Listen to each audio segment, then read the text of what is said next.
আসসালামু আলাইকুম। DJI nano এটা হচ্ছে 128GB এডিশন। আমরা জানি যে এটা আসার পর থেকে আসলে আর কোনো অ্যাকশন ক্যামেরা এই প্রাইস রেঞ্জে সেল হচ্ছে না, কারণ হচ্ছে এর সাথে কিন্তু মাইক্রোফোন আমরা দিয়ে দিচ্ছি DJI মাইক মিনি। তো ভাইয়া হচ্ছে DJI মাইক মিনিটা চেঞ্জ করে উনি হচ্ছে মাইক মিনি কম্বোটা নিচ্ছেন কিছু টাকা অ্যাড করে। তো এইটা বিশেষত্বটা হচ্ছে এটা 4K তে 60 FPS পর্যন্ত রেকর্ড করা যাচ্ছে, এবং এটাতে যে সেন্সরটা ইউজ করা হয়েছে সেটা কিন্তু DJI Action 5 Pro তেই ইউজ করা হয়েছে ক্যামেরাটা। সো অনেকটা similar sensor, similar video quality আমরা পাচ্ছি এবং অনেক এডিশনাল ফিচার্স পাচ্ছি যেটা অন্যান্য অ্যাকশন ক্যামেরাতে এটা সাথে কম্পেয়ার করলে ওগুলোতে নেই, এটাতে ভালো এই ফিচারগুলো আছে। 200 মিনিট ভিডিও টাইম বলছে কোম্পানি। সো এটা 128GB এডিশনে যখন ভিডিও করবো আমরা, ভিডিও যখন ফুল হয়ে যাবে তখন কিন্তু আমরা চাইলে DJI মিমো অ্যাপের সাহায্যে ফাইলগুলো আমরা ফোনে কিন্তু ট্রান্সফার করে নিতে পারবো, দেন এই আবারও ভিডিও করা যাবে।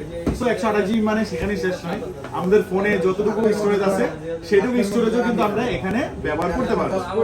তো মাইক মিনি কম্বোটা ভাই নিচ্ছেন, আমরা এটা এখন আনবক্সিং করি এবং সেটআপটা কমপ্লিট করি। ভাই কিন্তু আমাদের পুরো কাস্টমার। ভাই কেমন আছেন?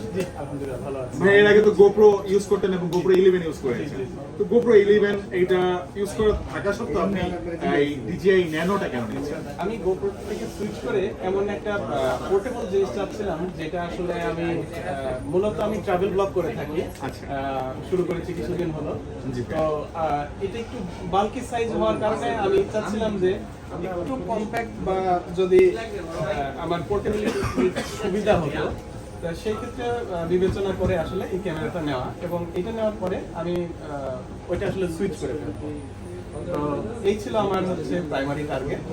আমরা অনেকেই ভাবি যে এটা গলায় লকেট হিসেবে পরে হয়তো আমরা ইউজ করবো, বাট আরেকটা বিষয় হচ্ছে যে আমরা কিন্তু চাইলে পকেটে রেখেও করতে পারি।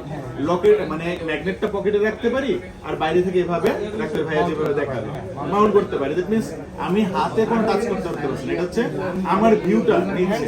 হয়তো আমি কোনো সাইক্লিং করছি বা কোনো অ্যাক্টিভিটিস করছি যেখানে আসলে আমার ধরে রাখাটা পসিবল হচ্ছে না, আমি জাস্ট মাউন্ট করে রেখে দিলাম। আমরা ব্যাগ ইউজ করি, ব্যাগের শোল্ডার ব্যাগের মধ্যেও রাখতে পারতেছি। আমরা ক্যাপ ইউজ করি, ক্যাপের মধ্যে রাখতে পারতেছি। আমরা যারা বাইকার আছেন, বাইকের গ্লাসের মধ্যেও কিন্তু এটা মাউন্ট করে রাখা যায়। সো এটা অনেক সুবিধা আছে। তো ভাইয়াকে অসংখ্য ধন্যবাদ, উনি আমাদের ড্রোন প্রাইডে এসে DJI ন্যানোটা নিলেন। তো ভাইয়ের জন্য অনেক অনেক শুভকামনা রইল। ভাই ভালো থাকবেন, খোদা হাফেজ, আসসালামু আলাইকুম।